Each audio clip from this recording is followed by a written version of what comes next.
My parents sold my $425,000 condo to pay for my brother's wedding, and the worst part is they did it believing I would find out too late to stop them.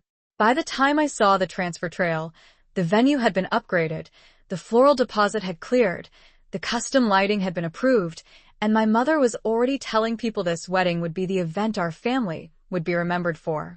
My family, my money, my home. And they stood there smiling like they had done something beautiful. What they did not know, what not one of them knew, was that my grandmother had built one final safeguard into the trust, and I was the only person who could trigger it. So while my brother Ethan was rehearsing his vows under imported white orchids, and my mother was crying over linen colors like she was planning a royal ceremony, I was sitting in my car outside a law office with my hand wrapped around a sealed document that could freeze the entire trust before the final payments cleared. I remember staring at my reflection in the windshield and thinking, very calmly, this is the last time they get to mistake my silence for weakness. Before I go on, please take a moment to like and subscribe, but only if you genuinely connect with this story, and drop a comment. Where are you watching from, and what time is it there? My name is Natalie Hayes. I'm 32 years old, and until that week, I had spent most of my life being treated like the reliable daughter who could absorb anything and still show up smiling for family photos. Ethan was the one people celebrated. Ethan was the one people excused. Ethan was the one my parents described as finding himself, well into his 30s while the rest of us quietly paid the emotional bill for it. I was the practical one, the stable one, the daughter who didn't make scenes, the daughter who could be trusted to understand. That word, understand, did so much damage in my family. It meant accept less. It meant ask no questions. It meant swallow the insult and call it love. I learned that early. Ethan got warmth. I got expectations. Ethan got chances. I got lectures about responsibility. And when my grandmother passed and parts of the estate were structured through a trust, my parents acted like they were merely managing details for the good of everyone involved. I believed them longer than I should have. Not because I was naive. Because when the people who raise you repeat the same story often enough, it stops sounding like manipulation and starts sounding like weather. Something you don't like. Something you can't control. Something you learn to live under. The condo mattered to me because it was the first thing in my life that felt entirely mine. It sat in a clean, sunlit building just outside downtown with wide windows, quiet hallways, and the kind of kitchen I used to dream about when I was eating microwave dinners after double shifts in my 20s. It wasn't flashy. It wasn't a penthouse. But it was mine in all the ways that counted. My name. My discipline. My peace. I picked every finish in that place myself, down to the brushed brass hardware and the pale oak shelves in the living room. I knew what the morning light looked like across the floor. I knew which board near the window gave the faintest creak in winter. I knew what it felt like to lock the door at night and feel, for once, that no one could rearrange my life while I slept. That feeling, more than anything, was what my parents stole. And they did it while telling themselves a story in which they were generous, loving, and justified. It started with little comments when Ethan got engaged to Vanessa Cole, who had the polished smile of a woman who had never once doubted a room would adjust itself around her. My mother became obsessed overnight. Guest counts, floral mood boards, champagne walls, live musicians, designer alterations. Every conversation somehow drifted back to the wedding, and every sentence carried the same assumption, that normal financial limits did not apply because Ethan deserved a perfect beginning. At first I ignored it. Families overspend on weddings all the time. Families make bad decisions. Families show favoritism, and then call it tradition. I had made peace with a lot. But then my mother stopped speaking in vague fantasies and started slipping in phrases that made the hair rise on the back of my neck. It's all just family assets in the end. Some things need to be shuffled for the bigger picture. You've always been the one who understands timing. Timing. There. Was that word again. I asked direct questions. She gave me soft answers. I asked my father whether anything had changed in the trust administration. He sounded irritated, then offended, then weirdly formal. That was when I knew something had already happened. My father only became formal when he needed distance from the truth. 2 days later, I got an alert tied to a document archive I almost never checked. It should have been routine. Instead, it was a crack in the wall. There had been a property transaction. Not proposed. Not discussed. Executed. I read the file once. Then again. Then a third time because my brain refused to let the words settle into meaning. My condo had been sold through an internal structure tied to trust authority and beneficiary handling, buried inside language, so dry and technical it looked almost innocent. Almost. My pulse didn't spike the way movies teach you it will. It dropped. Everything in me went cold and precise. I called my mother first. She answered in a bright voice, as if she were shopping. I asked her one question. Did you sell my condo? There was a pause. Not shock. Not confusion. A pause shaped like calculation. Then she said, Natalie, sweetheart, don't say it like that. It was a family decision. A family decision. I can still hear the softness in her tone, as if my problem was not betrayal but phrasing. She went on to explain gently, patiently, almost insultingly, that Ethan and Vanessa had gone over budget, that certain funds were temporarily repositioned, that everything would work itself out, that I had other options, that I was single, that I was flexible, that this wedding was important, that I would understand once emotions settled. And in that moment, standing alone in my own kitchen with one hand pressed against the counter I had paid for, I realized something that changed me more than the sale itself. They had never once imagined I might fight back. They had planned the theft, rationalized it, and scheduled the celebration on top of it, because somewhere deep in the architecture of this family was a belief so complete they didn't even need to say it out loud anymore. Natalie will take it. Natalie always takes it. I almost did. That is the part one hate admitting. For one fractured hour, I stood in the middle of that condo and looked around at the life I had built, and I felt the old training rise in me like muscle memory. Don't escalate. Don't ruin the wedding. Don't make this uglier. But grief has a sound when it hardens into clarity.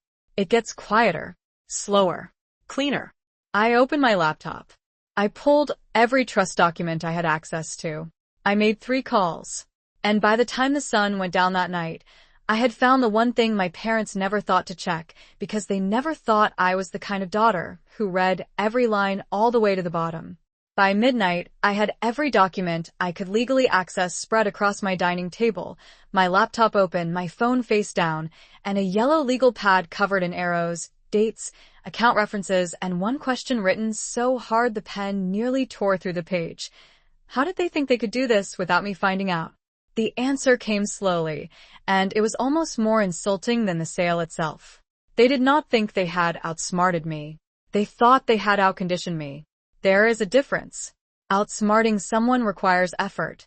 Conditioning them only requires repetition. My parents had spent decades teaching me that when Ethan needed something, the family rearranged itself.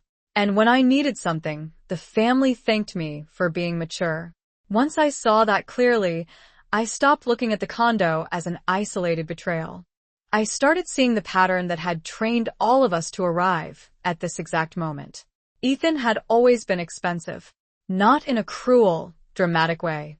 Not in the kind of way people from the outside would immediately recognize. He was expensive in the quiet family way, where one person's chaos becomes everyone else's budget. His first year of college lasted 3 semesters and 2 major changes before my parents decided he was not thriving in a traditional environment. Which sounded thoughtful and compassionate until you remembered they had spent years telling me that thriving was not the point and that adults did what was required. When I was 19 and working evenings at a restaurant to cover textbooks, Ethan was 21 and moving back home with a new sound system and a vague dream about media production. My father helped him convert the basement into a studio. My mother called it investing in his future. I remember standing in the doorway in my work shoes, still smelling like coffee and fryer oil, listening to them talk about microphones and acoustic foam, while I had exactly $43 in my checking account until Friday. No one asked if I needed anything. No one asked if I was tired. They just smiled at me in that warm, casual way people smile at a person they have already assigned a role. Natalie is fine. Natalie figures things out. Natalie does not need much. That was the lie they told about me because it made their choices feel noble instead of cruel. A year later, Ethan wanted to launch a boutique event brand with two friends he barely knew. He needed seed money. My mother cried when my father said it was risky. She said if they did not believe in him, who would? That was the language of our house. Ethan's wishes came dressed as fragility, and fragility always won. So they gave him money. Not a loan with structure. Not support with boundaries. Just money. The business failed within 8 months, and somehow the lesson was never that Ethan had been careless. The lesson was that the world had been unfair to him. Meanwhile, I was finishing school, paying bills on time, building credit, and learning the kind of discipline no one applauds because it does not make a dramatic mess on the front end. It just saves you later. I used to think the favoritism would soften once we were older, that there was something childish about family imbalance, and adulthood would smooth it out. But adulthood did not smooth it out. It professionalized it. My parents stopped saying Ethan needed more help and started using language like transitional support, strategic assistance, temporary cushion. The words got nicer. The pattern stayed the same. When he missed rent, they covered it. When his car lease became a problem, my father handled it. When he dated women who wanted expensive weekends and aspirational photos and a life that always looked slightly above his means, my mother found a way to interpret the pressure as motivation. They admired his appetite. They called my restraint rigidity. I did not notice how deeply that had shaped me until years later, when I bought the condo and my mother stood in the empty living room with her arms folded, smiling that thin smile she used whenever she felt threatened by something she could not directly criticize. She told me it was lovely. Then she asked whether I was sure I wanted to take on that much space for just one person. Just one person. There it was. Even my home had to be measured against my marital status, against my usefulness to some imagined future family unit, against the idea that a woman alone was living in surplus if she had peace, beauty, and square footage without first being chosen by someone else. I remember looking at her and realizing she was not impressed by what I had built. She was unsettled by the fact that I had built it without needing their permission. The condo had come through a layered path. My grandmother Margaret had left assets in a trust structure designed to protect long-term value and prevent impulsive misuse. She had seen enough of the family to know sentiment could be weaponized faster than money could disappear. My portion was not a simple check. It was partly shielded, partly timed, partly linked to conditions that rewarded stability instead of spectacle. At the time, I appreciated that in a vague, grateful way. What I did not fully grasp was how much of that structure had been built with my parents in mind. My grandmother loved us, but she was not naive. She knew charm could become entitlement if the room let it. She knew family language could be used to push women into surrendering what was theirs while still sounding polite at brunch. She knew, and she planned accordingly. I thought about her that night as I read through clause after clause, hearing her voice the way I always did when I reached a point in my life where emotion alone would have made me fold. Margaret never raised her voice to command attention. She lowered it. That was somehow more powerful. When I was little, she used to say, "Never rush to explain yourself to people who benefit from misunderstanding you." At the time I thought it was elegant grandmother wisdom. Sitting at my dining table with legal documents spread under a pool of warm kitchen light, I realized it had also been strategy.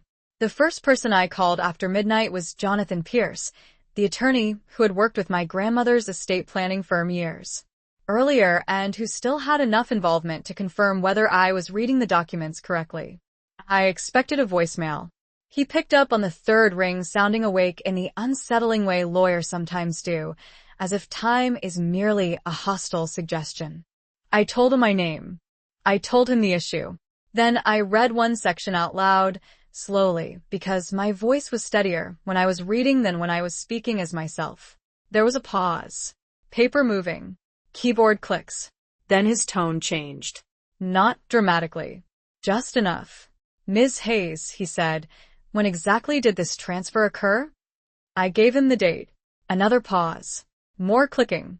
"And no one sought your written acknowledgement before the disposition tied to beneficiary interest?" "No," Did anyone represent the transaction to you as temporary, administrative, or in your best interest? I let out a small laugh that did not sound like laughter.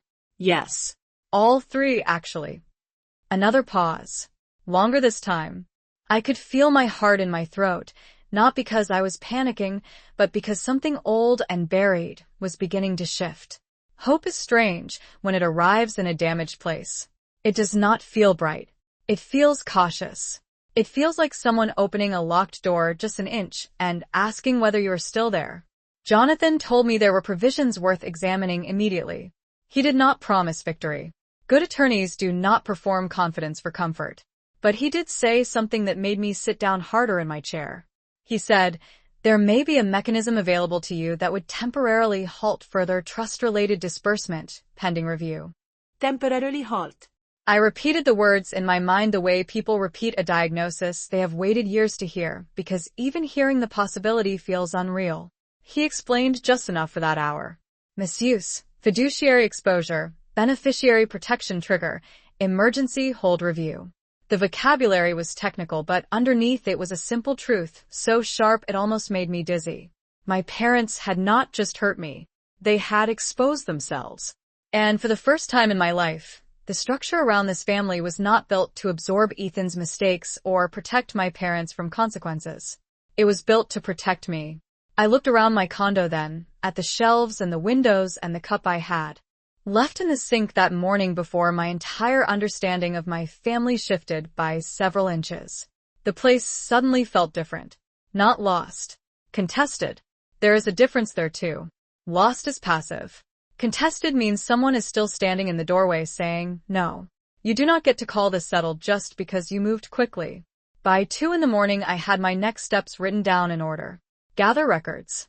Preserve messages. Do not confront again, without counsel. Say nothing emotional in writing. Let them keep believing I was stunned. Let them keep believing I was hurt enough to be disoriented. Hurt and disoriented used to travel together in me. Not anymore. Because once I had the documents, once I had the timeline, once I had one calm, unmistakable sentence from an attorney confirming that what had happened might not hold up under review, the old version of me began to disappear. Not all at once, but enough. Enough that when my phone lit up at 7:14 the next morning with a text from my mother asking whether I could stop by the florist later because Vanessa wanted help choosing between cream roses and white peonies, I did not cry. I did not argue. I did not ask how she could type something so absurd after what they had done. I simply stared at the message for a long moment, set my coffee down, and understood with perfect clarity that my family was still moving through the world, as if my pain were a scheduling inconvenience. And that was the exact moment I stopped trying to be understood and started preparing to be impossible to ignore. That morning I went to work as if nothing had happened, and that was the first lie I told well. I answered emails. I joined a budget review call. I nodded through a conversation about quarterly forecasts while a legal hold mechanism sat like a live wire beneath everything I said. It was strange, the split between the visible and the real. On the surface, I was a 32-year-old financial operations manager in a navy blazer taking notes in a glass conference room with over-air-conditioned vents and burnt office coffee. Underneath, I was a woman whose parents had sold her home and then texted her about flower choices before breakfast. I think that was the day something in me sharpened permanently. Not because I became colder, because I became more exact. People always imagine betrayal creates chaos. Sometimes it creates precision. By 9:30, Jonathan had emailed a short list of documents he needed from me, along with one sentence that I read 6 times before I trusted my eyes. Based on the language you provided, there appears to be a beneficiary protection trigger that may permit an immediate temporary freeze pending formal review. May permit. Immediate. Temporary freeze. Formal review. There it was again. Hope arriving in careful language. Not dramatic. Not cinematic. Just enough room for breath. I forwarded nothing. I printed everything. Then I locked the pages in a folder and slid it into the bottom drawer of my desk because I already understood the most important rule of the next few days. My family was emotional. The documents were not. My job now was to become more like the documents. Clear. Timed. hard to manipulate. Around lunch, my mother called.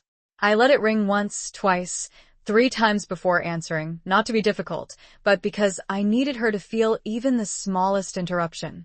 "Hi, sweetheart," she said, in that smooth, social voice she used when she wanted to sound reasonable enough to survive being quoted later. "Are you still upset?" Upset. As if I had been left off a seating chart. As if my problem were tone. "I am at work," I said.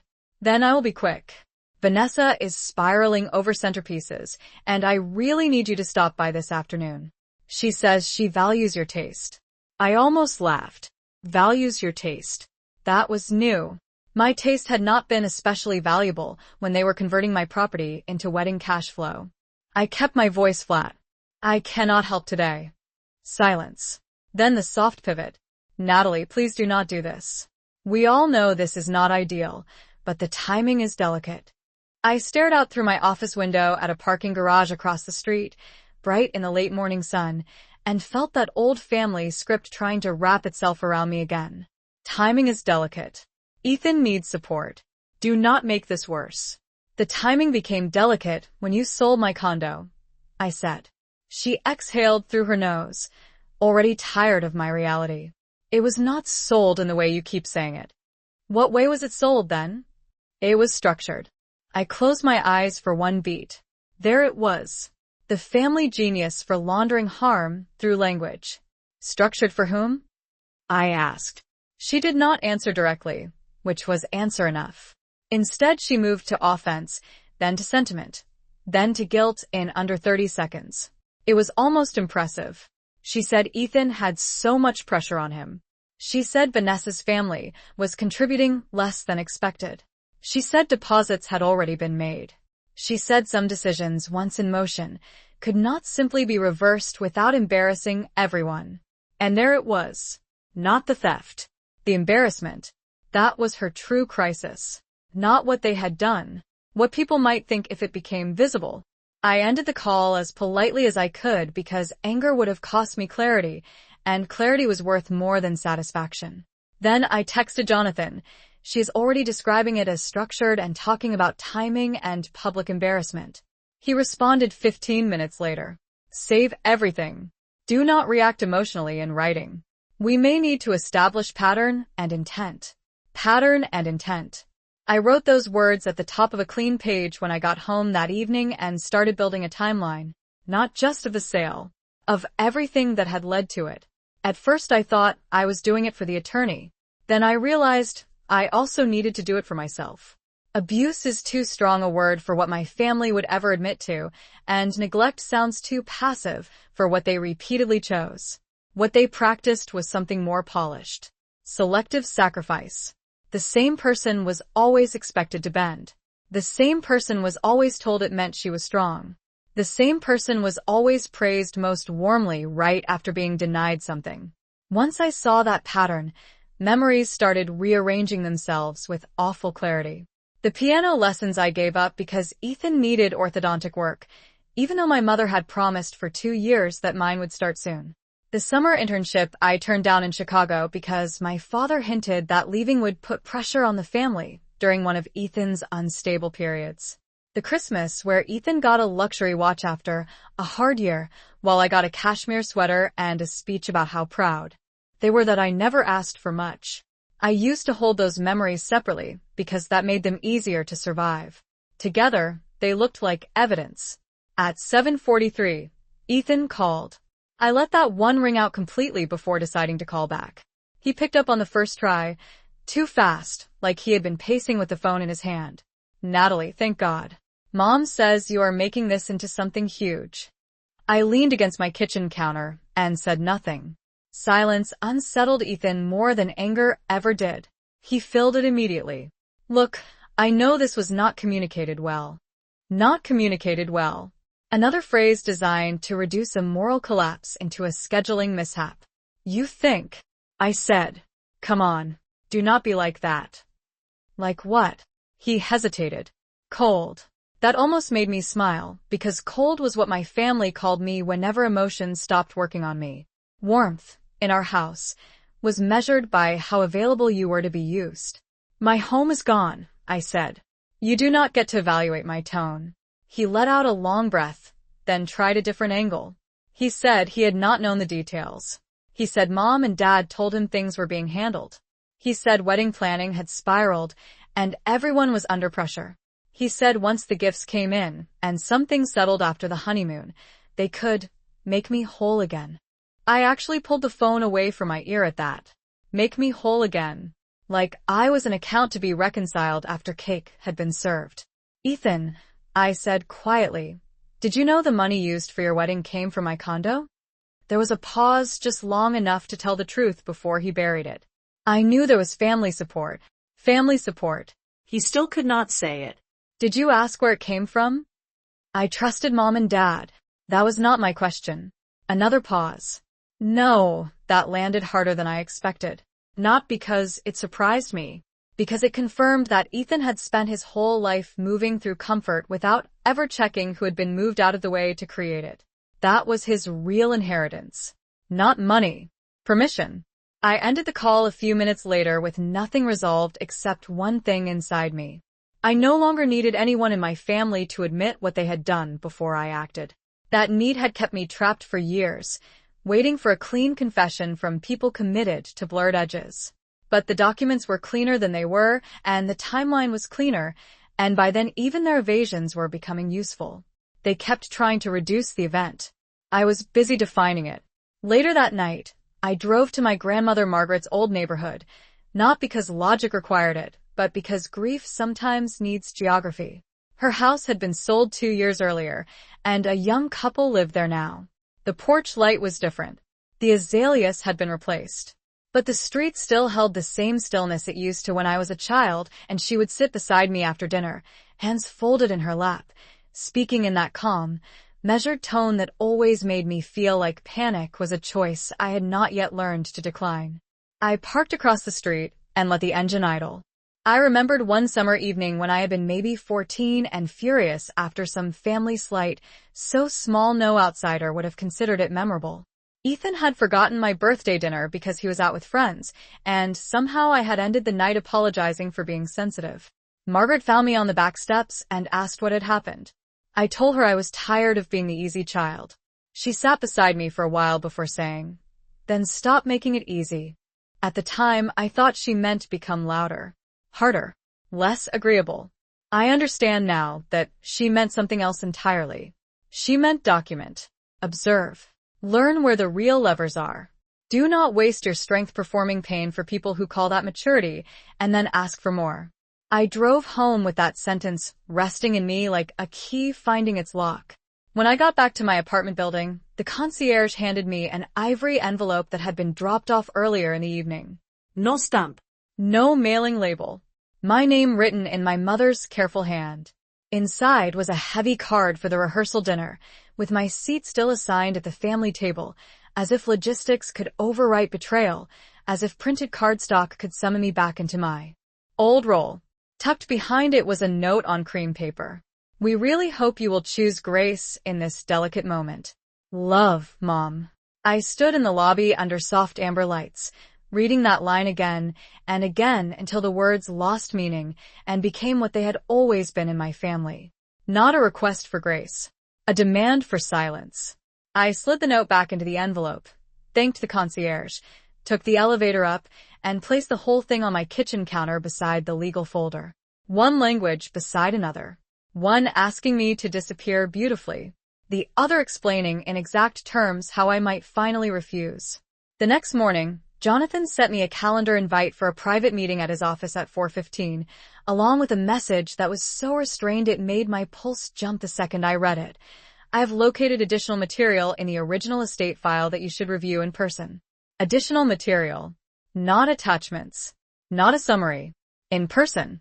I read the line twice, then closed my laptop and sat very still at my kitchen table with my coffee cooling beside me.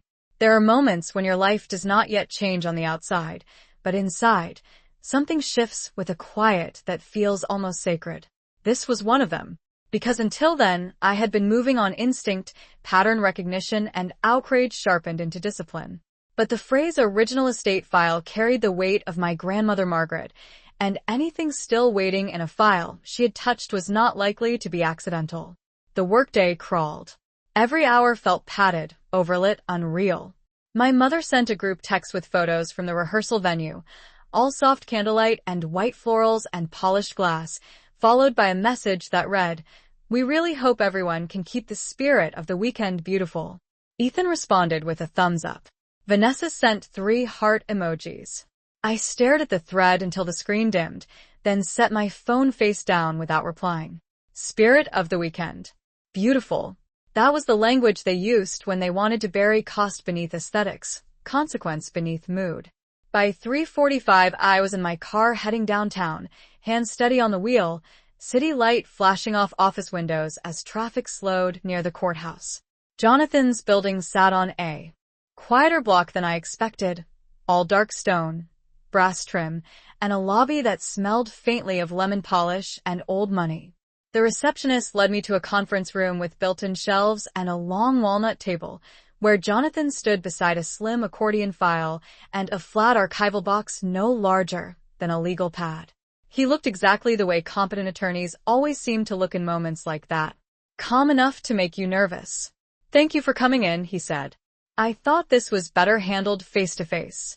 I took the seat across from him and set my bag at my feet.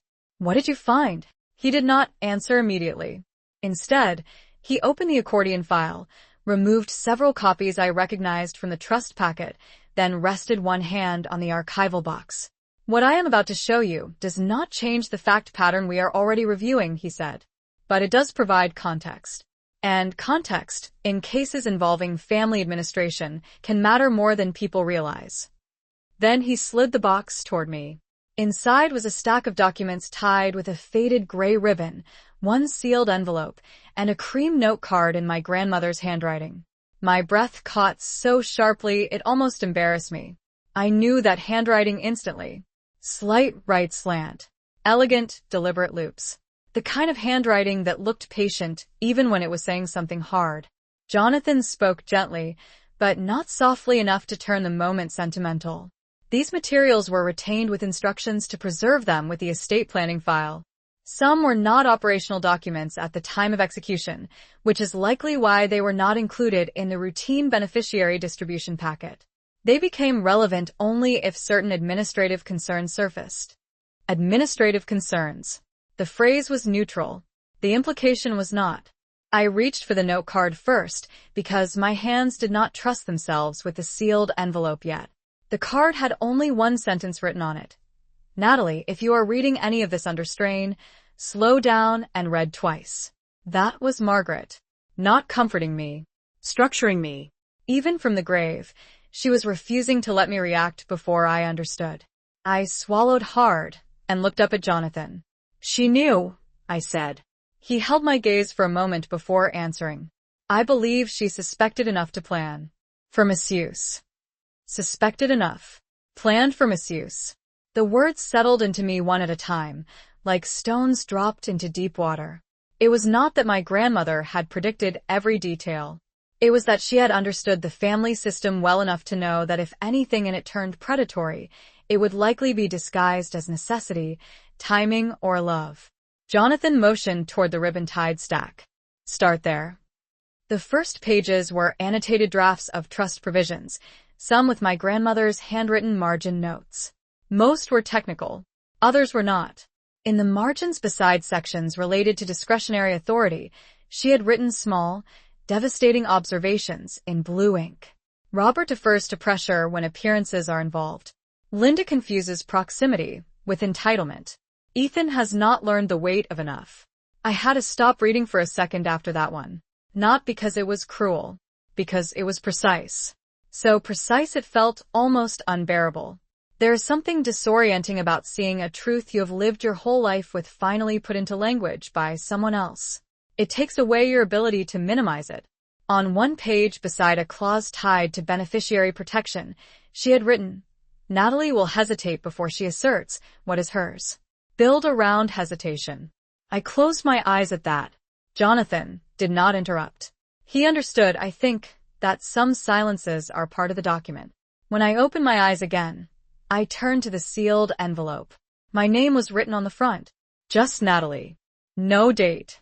No drama. I looked to Jonathan once more, and he gave the smallest nod. I opened it carefully, unfolding the letter inside with hands that were steadier than I felt. The paper was thick and cream-colored, the kind she always used for personal correspondence, and the first line made my throat tighten instantly. If this letter has reached you at the wrong time, then someone has mistaken your love for surrender. I stared at that sentence until the room blurred, then blinked hard and kept reading. She wrote that families like ours often hide their worst instincts beneath the performance of closeness. She wrote that charm can become extraction if no one interrupts it. She wrote that the daughter most capable of standing on her own is often the one relatives feel most justified in taking from, because they tell themselves she can absorb the loss better than others. Every sentence felt less like discovery and more like being seen by someone who had been watching carefully for years. Then the letter turned direct. She said that if an asset connected to my protected beneficial interest was ever redirected for someone else's lifestyle, vanity, convenience, or a rescue, I was not to negotiate from emotion first. I was to trigger review. I was to preserve records. I was to let process reveal character. Let process reveal character. I read that line twice, just as she had instructed. It was not legal language, but it might as well have been. It contained the entire philosophy of everything she had built.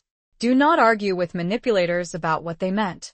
Do not beg them to become moral in real time. Trigger process. Hold still. Watch what the structure exposes. Jonathan let me finish the letter before speaking. There is one more thing you need to see, he said. He pulled a tab document from the file and laid it open between us. It was an ancillary instruction memo linked to the beneficiary protection section, signed and witnessed years earlier, specifying that if concern arose regarding self-dealing, appearance-based coercion, or transfer of protected value under family pressure, a temporary administrative freeze could be initiated pending review upon beneficiary requests supported by counsel. Very quiet after that. Outside the conference room windows, the late afternoon light had turned amber, brushing the edges of nearby buildings with a kind of softness that always makes a city look more forgiving than it is. Inside, everything felt sharper. Not harsher. Sharper. As if the past 32 years of my life had finally been brought into focus by someone who loved me enough to be exact. I thought about every time I had explained away a slight because it felt easier than naming it. Every holiday compromise. Every softened memory. Every moment I had accepted praise for being low maintenance when what they really meant was pliable. And suddenly I understood something that should have been obvious much sooner. My grandmother had never admired my ability to endure what was unfair. She had been trying, quietly and structurally, to protect me from needing that skill at all. What happens next? I asked. Jonathan folded his hands. If you want to proceed, we draft the request tonight. We support it with a transfer timeline, the language already used toward you, and the relevant trust provisions. Once submitted, the temporary freeze can be invoked pending review. It will not be subtle. I looked down at Margaret's letter again, at the line about someone mistaking my love for surrender, and felt something settle into place with a steadiness so deep it almost felt like peace. Not relief. Not yet. But alignment. The kind that comes when your grief and your evidence finally stop pulling in different directions. I slid the letter back into its envelope with careful hands and said, "Then let us stop being subtle." Jonathan gave one small nod, the kind people give when a decision has crossed from emotion into action. He gathered the necessary pages, and while he organized the file, I sat there with my grandmother's words still warm in my mind, understanding for the first time that she had not only left me protection, she had left me permission. Permission to stop translating harm into family language. Permission to stop calling theft a misunderstanding because the table linens were expensive and the wedding guests were already invited. Permission to stop confusing silence with dignity. By the time I walked out of that office, the city had shifted into evening. Lights glowed in restaurant windows.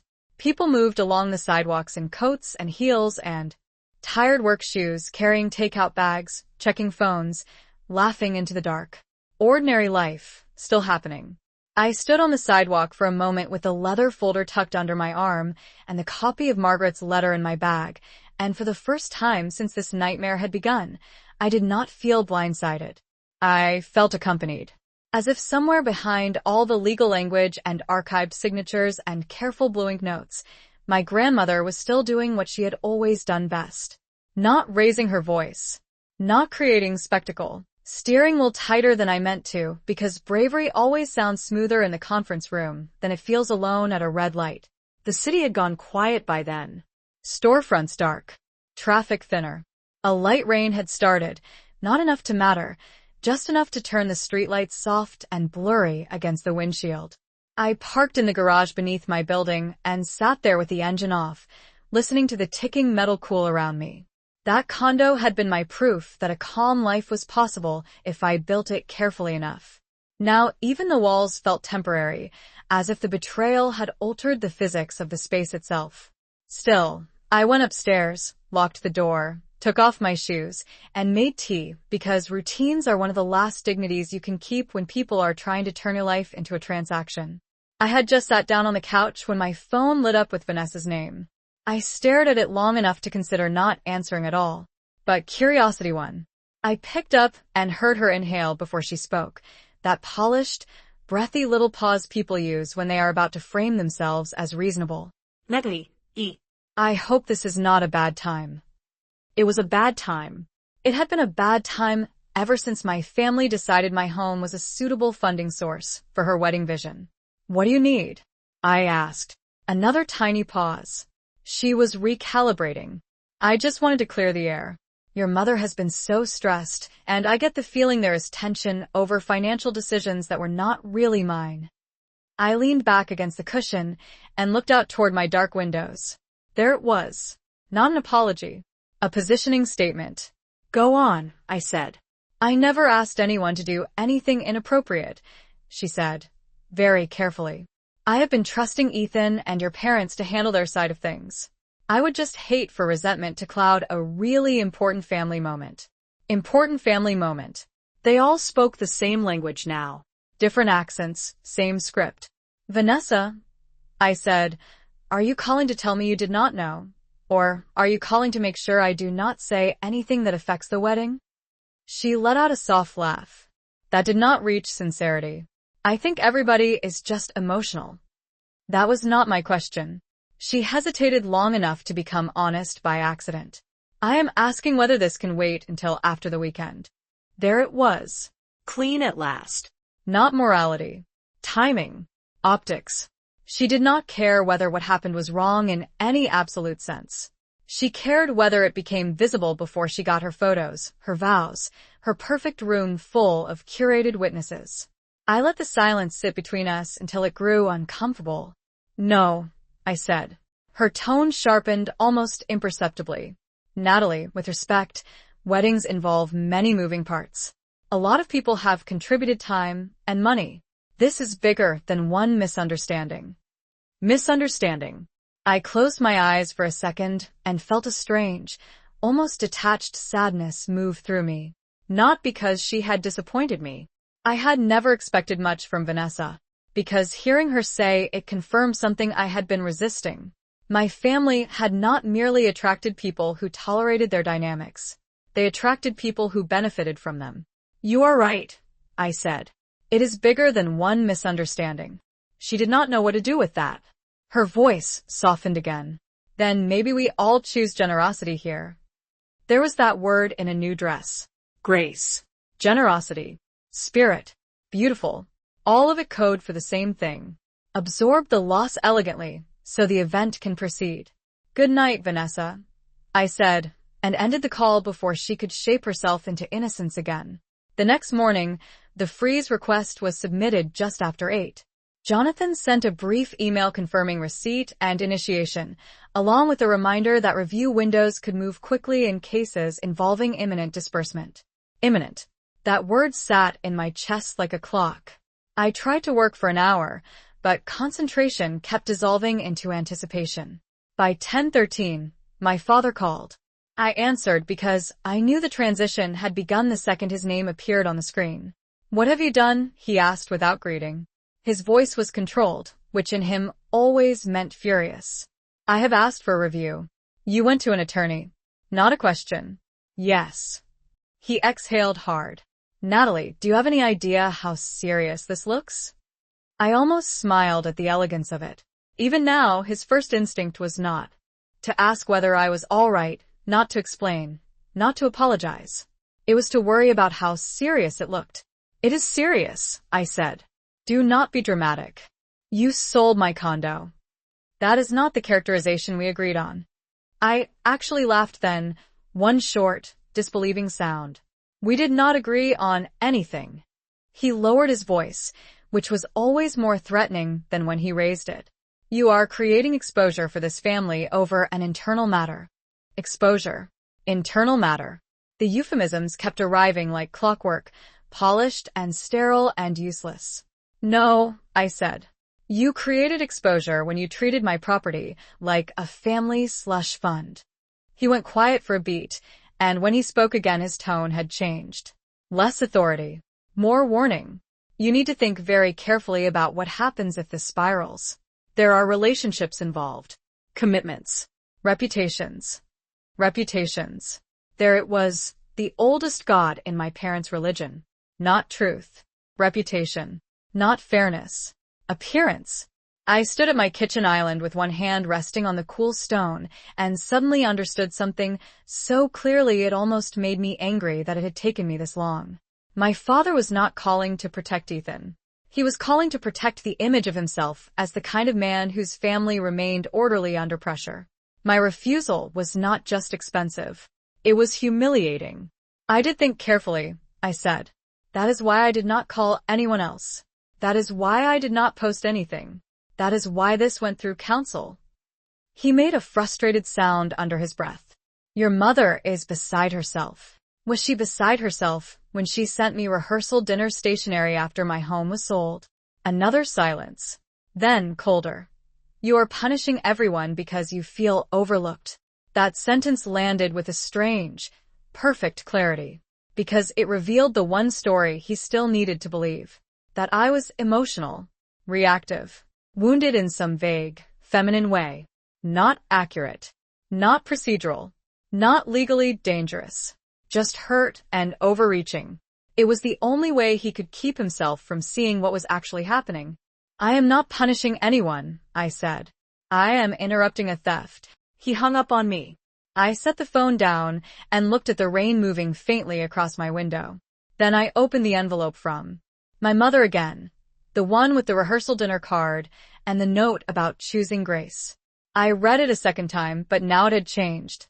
Not in wording, in scale. It was no longer just manipulative. It was evidence of timeline, expectation, and pressure. Let process reveal character. Margaret's line moved through me again, steady as a pulse. By noon, Ethan called twice and texted once. My mother sent a message asking me to stop making outside parties part of a family misunderstanding. Vanessa went silent, which told me more than a speech would have. And underneath all of it, somewhere in an office I could not see, the machinery had begun to turn. Reviews, flags, holds, administrative caution. Men and women in neutral clothing reading cold language with clear eyes, untouched by wedding flowers and family myths. I made myself a sandwich I could barely taste, then sat at my table with the legal folder open and my grandmother's letter beside it. The apartment was very still. The kind of stillness that only arrives when a storm has already started somewhere else. I looked around at the place they had tried to convert into decor and deposits and social proof, and for the first time since discovering the sale, I did not feel like I was waiting to see what they would do next. I felt like they were waiting to see what the truth would do to them. By late afternoon, the pressure had become almost rhythmic, like a metronome set by people who had mistaken persistence for authority. My phone would light up, go dark, light up again. Calls from my mother. Then Ethan. Then a message from an unknown number I did not answer because I already knew what family panic looked like when it borrowed someone else's phone. I let the noise exist around me without stepping into it. That was new for me. For most of my life, urgency inside my family had functioned like a command. If someone was upset, I was expected to respond. If something was delicate, I was expected to absorb it. If Ethan was spiraling, everyone else's schedule bent around the gravity of his feelings. But that afternoon I sat at my kitchen table with my grandmother's letter on one side of me and Jonathan's annotated copy of the trust provisions on the other, and I let the calls ring out while the apartment stayed quiet enough for me to hear the refrigerator hum. It is amazing how loud a room can feel when you are finally not apologizing inside it. At 4:22, Jonathan called. I answered on the first ring. "We have movement," he said. His voice was even, but there was a distinct firmness underneath it now, the kind that only comes when a process has stopped being theoretical. "The temporary administrative freeze has been recognized, pending review. Not final resolution, but immediate enough to interrupt related disbursements tied to the flagged transfer path." I stood up, so quickly my chair scraped the floor behind me. "It went through. It went active," he said. "Use precise language if anyone contacts you. The review is pending. The freeze is in effect. The underlying questions are now formal." For one suspended second, I could not speak. I just stood there gripping the edge of the counter, looking at the fading daylight on my windows, and felt something deep in me unclench. Not everything. Not trust. Not grief. But the helplessness. That was the first thing to go. "Natalie," Jonathan said, and his tone softened by a fraction. "They're going to feel this very quickly." "Good," I said, but the word came out quieter than I intended, almost reverent. Good, because for once consequences were arriving faster than excuses. Good, because their confidence had depended on timing and secrecy and the assumption that I would hesitate long enough for the checks to clear. Good, because somewhere in the machinery of all those polished plans and upscale arrangements, something had just stopped cold. After I hung up, I did not celebrate. I did not cry. I walked slowly through the condo instead, one hand brushing the back of a chair, then the kitchen counter, then the shelf in the living room where I kept 3 framed photographs and a small ceramic bowl Margaret had once bought me at a craft fair. I think I needed to reintroduce myself to the space. They had tried to turn it into an asset on paper, a source line, a funding stream. But the freeze had done something larger than halt payments. It had restored reality. This was not an abstract family resource. It was my home. 5 minutes later, Ethan called again. This time I answered. His voice hit me, fast and unsteady. "Natalie, what did you do?" I leaned against the wall near the window and looked down at the street 6 floors below, where people were still moving through their evening with grocery bags and dry cleaning and tired shoulders, completely unaware that my family's private mythology was finally colliding with procedure. "I asked for a review," I said. "Do not do that," he snapped. "Do not keep saying it like that. Payments are being blocked." "Yes," I said. "That is generally what a freeze does." He exhaled sharply, pacing on the other end. I could hear it in the rise and fall of his breath, the way his words kept starting a fraction before he knew how to finish them. "Vanessa is losing her mind. Her planner just called. The venue is asking questions. Mom is hysterical." I said nothing. Silence was still the most honest thing in the room. He barreled on. "People are involved now. Vendors, contracts, families. You cannot just drop a bomb into the middle of this." I closed my eyes for a second and let his words settle exactly where they belonged. Not in my guilt. In the record. "Ethan," I said, "you sold my home to pay for your wedding. You dropped the bomb." I triggered the alarm. He made a sound I had heard from him since childhood, the frustrated sound of someone reaching the edge of charm and finding there was no deeper skill underneath it. "I did not sell anything. Did you benefit from it?" He was quiet. "That is not fair." "No," I said. "It is not." Another silence. Then, more quietly, "Can we just work something out after the wedding?" There it was again. After the wedding. Always later. Always after the important event. After the feelings settle. After the guests leave. After the photos are posted. Accountability in my family was never denied outright. It was deferred until it died of inconvenience. "No," I said. "There is no after the wedding version of this. There is only this." He hung up without another word. I set the phone down and felt an odd wave of exhaustion pass through me, not because I doubted what I had done, but because clarity costs energy when you have spent years being trained to blur your own edges. At 6:11, my mother arrived at my door. I knew it was her before I checked because no one else in my life knocked with that particular combination of urgency and entitlement, as though it itself should understand the family hierarchy. I opened the door, but did not invite her in. She stood there in a tailored cream jacket, lipstick perfect, hair smooth, eyes blazing with a level of contained panic I had never seen on her before. She looked less like a grieving mother than like a woman who had just learned the event planner could no longer fix the event. "You need to stop this," she said immediately. No greeting. No pretense. "Just need." I stayed where I was, one hand still on the door. "It is already in review. Then call whoever you called and reverse it." Her voice dropped lower. "This is humiliating." I almost laughed, but what I felt was not amusement. It was recognition. Even stripped to the bone, the sentence remained the same. Not, "I am sorry." Not, "We were wrong." Not, "How do we fix what we took from you?" This is humiliating. "For whom?" I asked. Her mouth tightened. "Do not do that." "For whom, Mom?" She glanced down the hallway as if the walls themselves might overhear her social standing cracking. "For all of us." "Interesting," I said. "Because none of you seemed worried about humiliation when I was the one losing my home." That landed. I saw it hit, not as remorse, but as irritation that I had chosen the wrong emotional frame. She stepped closer. "You always do this. You turn everything into a moral theater piece because you enjoy feeling superior." I stared at her, and for one strange, suspended moment I saw the whole structure of my childhood standing there in expensive shoes. Every kindness with strings. Every sacrifice recast as virtue. Every wound renamed as my sensitivity. "No," I said softly. "What I enjoy is not being robbed." The words shocked even her. She looked at me as if I had broken some sacred family rule by saying the plain thing out loud. Then she shifted tactics so quickly it almost would have been impressive if it were not so familiar. Her eyes filled. Her voice trembled. We were under pressure. Ethan was falling apart. Vanessa's family pulled back more than they promised. "Your father said we could smooth it over later. I thought you would understand." There it was. The confession, as close as people like my mother ever come to one. Not clean enough for redemption, but clear enough for truth.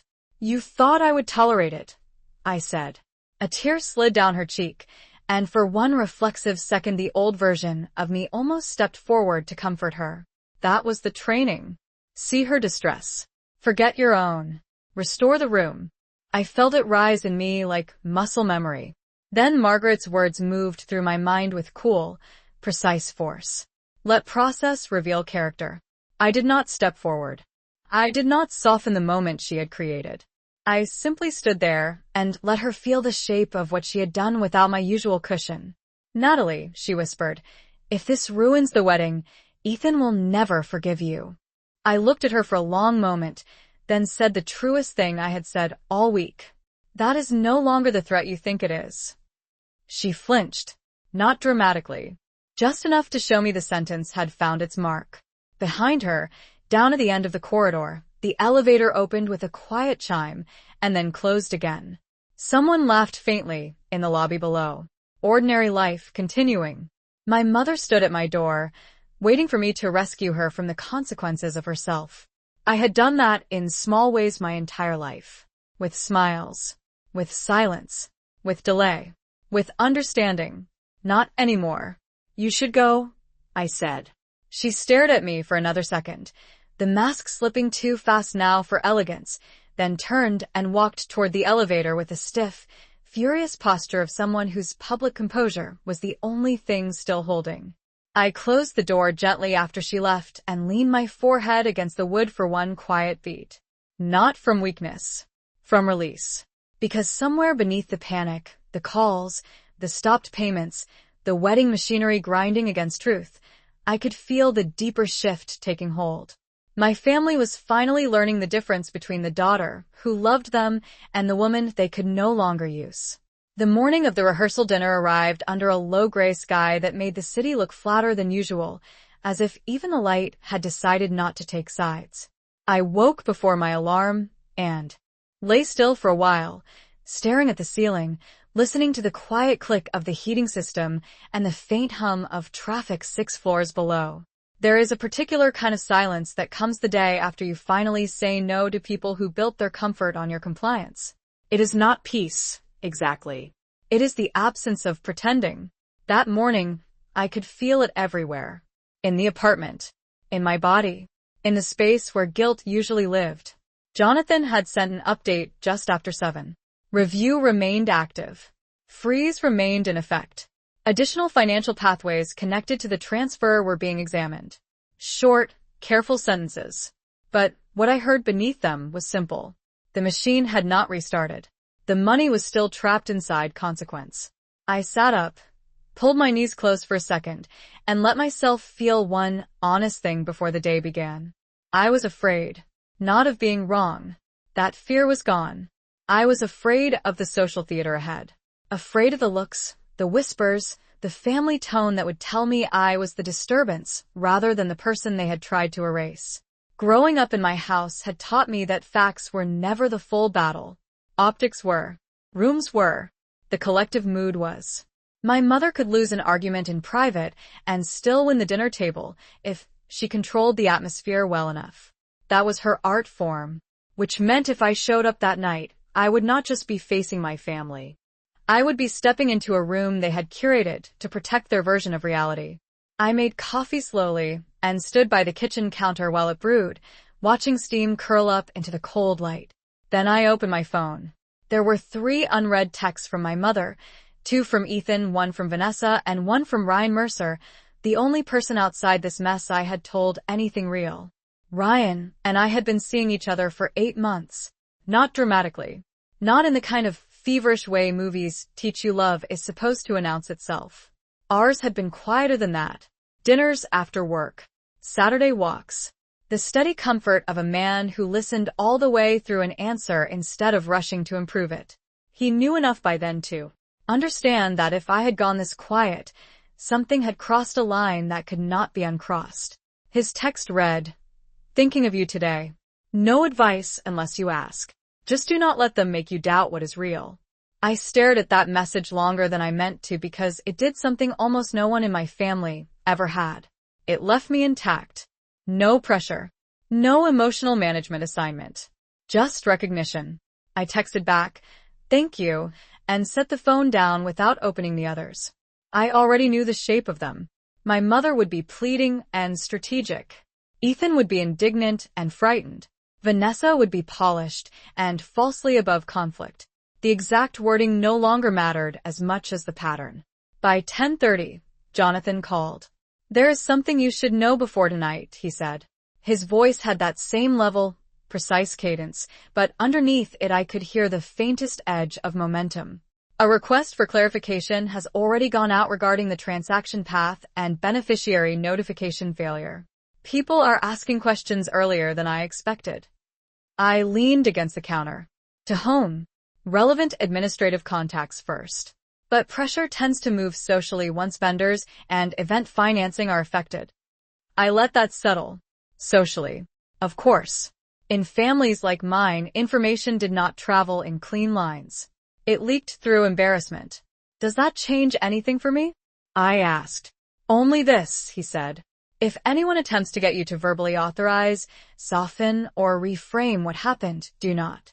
And if you attend any family event, be prepared for emotional pressure disguised as reconciliation." I almost smiled at the accuracy of that. "Disguised as reconciliation," I repeated. "That is basically my mother's native language." He made a small sound that might have been a laugh, then added, "I am serious, Natalie. If they think the legal route is less movable than they hoped, they may pivot harder into the social one." After the call, I finally opened the messages. My mother's texts were exactly as predicted. The first said, "Please do not make tonight harder than it already is." The second, "People are asking questions I cannot answer." The third, whatever happens between us, can you at least behave with dignity this evening? Behave with dignity. I read that line twice because it was such a perfect distillation of her worldview. Dignity, in our family, had never meant honesty. It meant helping her preserve the illusion that honesty was unnecessary. Ethan's messages were messier. We need to talk before tonight. This is getting out of control. Vanessa is crying. I looked at those words and felt something close to pity, but not enough to bend me. Ethan always experienced consequence as sudden, even when it had been building around him for years. That was the privilege of never being required to notice the foundation. Vanessa's text was the most revealing of all. I really hope you understand how many people this is affecting now. She did not mention what had been done to me. Not once. Just the radius of inconvenience. I put the phone down and laughed softly to myself, not because anything was funny, but because there was something almost cleansing about how predictable they had all become the moment access was interrupted.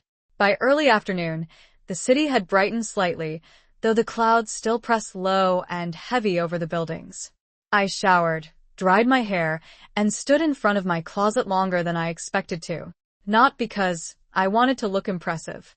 Because I understood clothing would be read as language tonight. Too soft, and they would see vulnerability. Too sharp, and they would say I was trying to make a point. My mother had spent a lifetime treating women's presentation as both currency and confession.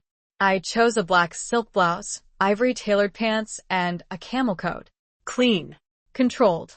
Impossible to misread unless someone was committed to fiction. Around 4, Ryan called. I answered while fastening one earring, my reflection calm in the mirror in a way I did not entirely feel. You sound steady, he said. I am performing steady, I replied. He was quiet for a second. That still counts. I sat on the edge of the bed.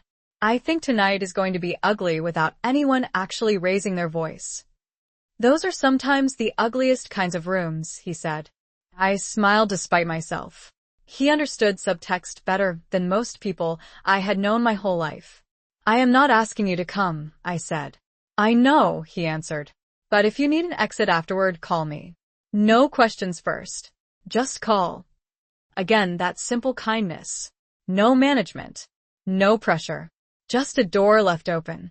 After we hung up, I put Margaret's letter back into my bag, not because I needed it as evidence in that room, but because I wanted her with me in some form that could be touched.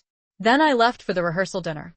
The venue was a private room in an upscale restaurant converted for the evening with pale flowers, gold candle holders, and custom place cards, every surface polished into submission. There was a valet stand outside, soft jazz in the entry, and a hostess whose smile told me she had already been instructed to expect tension without being told its cause. I gave my name, and she glanced at the seating chart with that careful neutrality service staff learn when wealthy families are trying to keep something from spilling. As she led me in, I could feel the room before I fully saw it. The weight of turned heads. The slight pause in conversation. The social temperature dropping by half a degree. My mother was near the center of the room in a pale blue dress, elegant and brittle, speaking to Vanessa's aunt with the kind of smile that had muscle strain behind it. Ethan stood near the bar, jacket off, tie loosened, already looking like a man whose celebration had developed a leak he could not locate. Vanessa was beside him in cream satin, beautiful in the exact way she always intended to be, but too alert around the eyes now, scanning the room rather than enjoying it. The second my mother saw me, her smile stayed in place while the rest of her face changed underneath it. That was one of her greatest skills. She could keep a room from noticing her panic for at least 3 full seconds. Then she excused herself from the conversation and crossed toward me with measured steps, each one broadcasting composure to anyone watching. "Natalie," she said, kissing the air near my cheek without touching me. "I am glad you came." She was not glad. She was relieved that I had appeared in a manner she could still maybe frame as manageable. "I was invited," I said. Her fingers tightened around her clutch. "Can we not do this here?" "Do what?" I asked. "Please." There was a tremor under the word now. Real, but not for the reasons she wanted the room to believe. Everyone is already on edge. I looked Past her for a second at the tables, the glassware, the polished cutlery, the cream place cards with looping gold script, and I felt the full absurdity of it all settle in. They had built a shrine to appearances on top of stolen ground and still expected me to protect the centerpiece. Then maybe everyone should start getting comfortable with reality, I said quietly. Her eyes flashed. Do not be cruel. Pull. The word almost took my breath away. Not because it hurt, because it clarified everything. In her moral architecture, disrupting the mood ranked higher than taking my home. Mom, I said, just as quietly, you are standing in a room funded by the thing you are asking me not to name. She went still. For 1 second, the room disappeared for both of us. No jazz. No candlelight. No guests. Just the truth sitting between mother and daughter, like an object neither of us could step around anymore. Then she recovered enough to lean closer and murmur, if you care about this family at all, you will keep your face calm and your mouth closed tonight. I held her gaze and felt something in me become almost serene. Not soft. Serene. Because suddenly I understood that I had already won the part that mattered most. She was no longer speaking to me like the daughter who could be managed. She was speaking to me like a variable she could not control. I can keep my face calm, I said. The rest depends on whether anyone asks me to lie. Then I moved past her toward my assigned seat at the family table, aware of Ethan watching, Vanessa stiffening, and half a dozen relatives pretending not to notice, while noticing everything. I sat down, placed my bag carefully beside my chair, and folded my hands in my lap as the candles flickered against crystal and gold. The room was lovely. The room was expensive. The room was tense enough to crack. And beneath the low music and the soft clink of glasses, I could already feel a happening. Their version of the evening was beginning to slip. For the first 20 minutes, the dinner moved with the brittle grace of a room pretending not to hear its own foundation creak. Servers floated in and out with trays of sparkling water and wine. Candlelight trembled across polished glass. Someone at the far end of the table complimented the floral arrangements in a voice that was just a little too bright, and Vanessa smiled with the fixed determination of a woman who understood that beauty could still be weaponized if she held it in place long enough. I sat between my Annalise and a cousin I had not seen in over a year, answering polite questions with polite answers, while across the table my mother performed effortless hosting with the kind of precision that only exists when panic is being held together by posture. Every now and then I would catch Ethan glancing at me, then away, then back again, as if he still believed there might be some final emotional code he could enter to get the whole machine running again. He looked exhausted already. Good suit, expensive watch, white napkin folded across his lap, and a face that kept slipping every time he thought no one was watching. Vanessa was more disciplined. She kept her smile. She touched his wrist when people looked over. She leaned in when older relatives spoke. But I could see the strain around her mouth now, the tiny delay before each response, the way she kept scanning for her planner near the door, as though bad news might walk in wearing black with a clipboard. My father arrived late to the table after taking 2 separate calls in the hallway. He sat down, adjusted his jacket, unfolded his napkin, and gave me one measured look that carried enough disapproval to power a small city. Not rage. Worse. The polished social kind of anger that believes self-control is moral superiority. I hope we can all enjoy this evening, he said to no one in particular, though the sentence was aimed at me so clearly it may as well have come with my name attached. My mother reached for her glass. Ethan looked down. Vanessa smiled too quickly.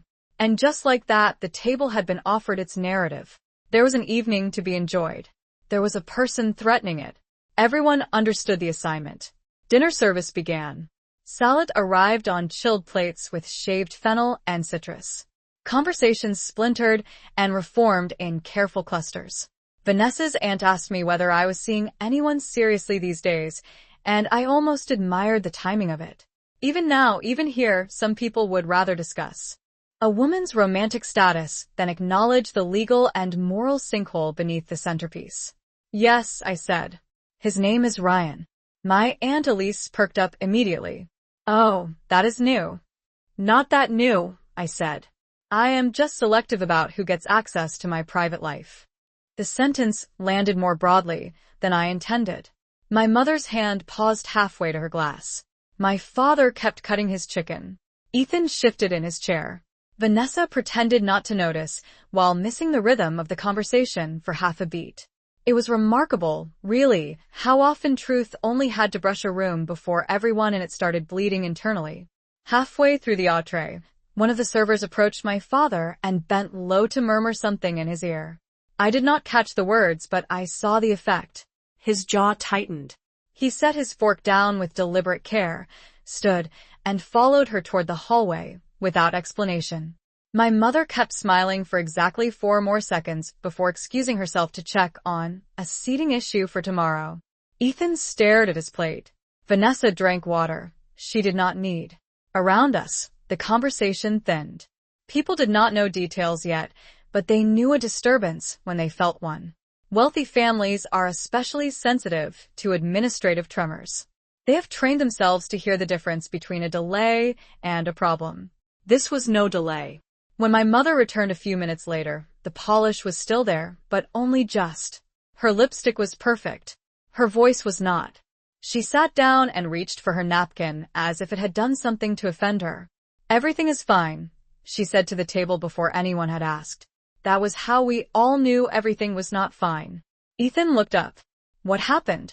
"Nothing that needs discussion here," she snapped, too fast. Then she caught herself, smoothed her tone, and added, "Just some vendor confusion." Vendor confusion. Across from me, my cousin lowered his eyes to his plate with the fascinated restraint of a person who absolutely planned to tell this story later. Ethan leaned back in his chair. "Mom." Vanessa touched his arm. "Not now." My father returned seconds later and did not sit immediately. He stood at the head of the table looking older than he had when the evening began, not because consequence had made him frail, but because control had begun to leave him in visible increments. "We're going to continue with dinner," he said. No speculation. No dramatics. Again, not addressed to me. Again, entirely about me. I folded my napkin once across my lap and said nothing. The silence was becoming useful in ways they still did not understand. Because every time they spoke around the truth instead of through it, they made the outline sharper. Every euphemism was a spotlight. Every attempt at containment was an admission that something existed to contain. Then Vanessa's mother, who had been all pearls and diplomatic smiles until then, set down her fork and asked in a voice too controlled to be casual, "Is this about the payment issue at the venue?" There it was. No more floating abstractions. The room went still so quickly it almost seemed choreographed. My mother turned to her with a smile that would have looked gracious to strangers and desperate to anyone who had spent years watching her manage disaster through tone. "There is no issue," she said. Vanessa's mother held her gaze. "They called my husband." Ethan closed his eyes for one brief second. Vanessa's spine straightened. My father finally sat down, but the motion had none of its usual authority left in it. "A temporary review has delayed some matters," he said. Delayed. Review. Matters. He was still doing it. Still wrapping rupture in linen. I looked down at my water glass and felt something almost like calm settle deeper into my bones. Because, once external parties started using nouns my family could not control, the performance got much harder to maintain. Vanessa's mother was not interested in emotional hierarchy. She was interested in whether her daughter's wedding logistics had just been attached to something legally unstable. "What kind of review?" she asked. My mother answered too quickly. "An internal family misunderstanding." Vanessa's mother turned, not to my parents, but to me. It was the first honest move anyone at the table had made all night. "Natalie," she said, "is that accurate?" I could feel every eye in the room shift, not dramatically, but enough. Glassware. Candlelight. Perfume. Tension. My family had spent my whole life speaking over me, around me, through me, and now, because the floor had opened under their version of events, the room had finally rotated in my direction. My mother's face changed instantly. A warning, a plea, a threat. All three in one look. Ethan whispered, "Do not." Vanessa's hand tightened around her stemmed glass. My father went very still. And I understood in that moment that this was the social version of the freeze. Not paperwork now. Not clauses. Not administrative pathways. A room. A question. A choice. I set my glass down carefully before I answered, because I wanted my hands free of even the smallest tremor. No, I said. Not loud. Not theatrical. Just clear. It is not accurate. My mother inhaled sharply. My father spoke at once. Natalie. But I kept going because once the plain truth begins, it punishes hesitation. My condo was sold through a trust-related transfer path tied to my protected beneficial interest. I said, the legal language landing in the room like a foreign object no one could decorate away.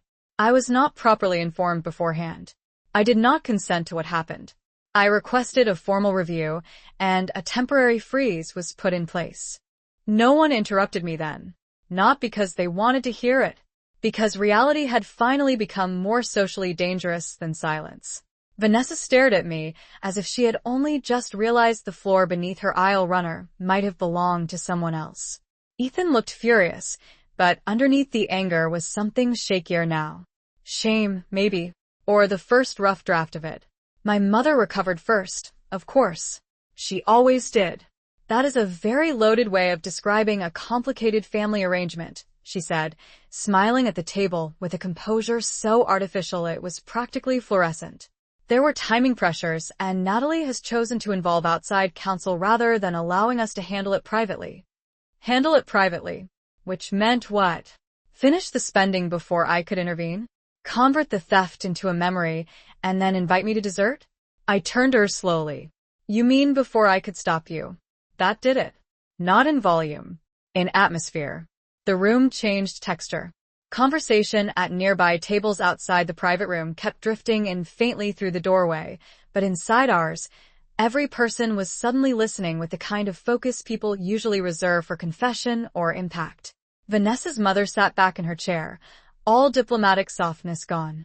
My Aunt Elise looked like she was trying not to blink. My cousin had forgotten to pretend he was uninterested. My father's face had taken on that pale, brittle look men get when their authority is being challenged in front of witnesses they actually care about impressing. And my mother, still elegant, still upright, still beautifully dressed, finally looked what she had been all along. Not misunderstood. Cornered. You are destroying this evening, she said softly. I held her gaze. No, I said. I am describing it. And that was the exact moment the family version of the story stopped being the only one in the room. For a few seconds after I said it, no one moved. The room did not explode. No one raised a voice. That would have been easier, almost kinder. What happened instead was the kind of silence that changes the temperature of a table. The kind that makes crystal feel fragile and silverware suddenly too loud. Vanessa's mother looked at my father with a level, unblinking expression that had gone beyond concern and settled somewhere closer to calculation. Not moral calculation. Financial. Reputational. Structural. She was assessing exposure now, and people like my parents always forget that the moment a polished social event begins to smell like legal instability, the room stops responding like family and starts responding like risk. My mother opened her mouth first, of course. She always did when control needed to be reassembled quickly. This is being framed in an unnecessarily aggressive way, she said, with that polished calm she used when trying to make everyone else feel unreasonable for noticing the fire. There were administrative complexities, and Natalie has chosen the most extreme possible interpretation. I looked at her and felt nothing that resembled urgency anymore. That was the strange gift of truth once it had finally been said out loud. I no longer had to fight to keep it alive in the room. It had its own oxygen now. I did not choose the interpretation, I said. The documents did. My father leaned forward then, his voice low and clipped. Enough. One word. Clean. Meant to sound paternal. Meant to sound final. For most of my life, it would have worked. That was the part one thing shook him most. Not that I had spoken. That his voice no longer carried automatic weight inside me. No, I said quietly. Not enough. Not yet. Ethan pushed his chair back a fraction, then caught himself as if his body wanted motion but his pride had not approved a direction. "You are making this sound criminal," he said. I turned to him. "You mean because it does?" Vanessa shut her eyes for one quick beat, then reopened them with the expression of a woman trying to calculate whether grace, outrage, or denial would serve her best. She chose distance. "I was told family resources were being sorted internally," she said, each word carefully separated from responsibility. "I was not involved in any decision regarding Natalie's property. I believed part of that, not the innocence, the technicality." Vanessa probably had not cared enough to ask questions as long as the results kept arriving wrapped in white roses and upgraded lighting. "That may be true," I said, "but you were comfortable benefiting from something no one would clearly name." Her jaw tightened. Across the table, my Aunt Elise looked down at her folded napkin as if suddenly fascinated by linen texture. My cousin had stopped pretending to eat altogether. My mother drew in a breath through her nose and turned toward the room at large, widening her focus as though this were now an issue of group harmony rather than theft. "I think everyone understands that weddings are emotional and complicated," she said. "It would be unfortunate to let a misunderstanding about timing overshadow what should be a beautiful family occasion." There it was again. Beautiful. Family. Occasion. The three pillars she always hid behind when truth threatened presentation. But before I could answer, Vanessa's mother did. "This is not a misunderstanding about timing," she said evenly. "This is a question of whether my daughter's wedding expenses became entangled with disputed funds." The sentence landed like a gavel in silk. My father straightened. "Entangled is a loaded term." "So is beneficiary protection freeze," she replied. It was almost impressive how quickly the room reorganized itself once someone outside my family used language that did not bend around their emotional hierarchy. My mother's face changed, just slightly. Not enough for strangers. More than enough for me. She was losing the room, not all at once, but in increments. And my parents had always relied on increments going their way. A server appeared then with the next course, took one look at the table, and hesitated. My mother smiled up at him with a brightness so practiced it was almost painful to watch. "We need a moment," she said. He nodded and backed away with the instinctive caution of someone who did not know details but knew enough to avoid becoming part of them. Ethan rubbed a hand over his mouth and looked at me with something between fury and disbelief. "Do you have any idea what this has done tonight?" he asked. I held his gaze. "Yes." "Then how can you sit there like this?" Because sitting there like that was the first time in my life I was not being arranged by someone else's panic.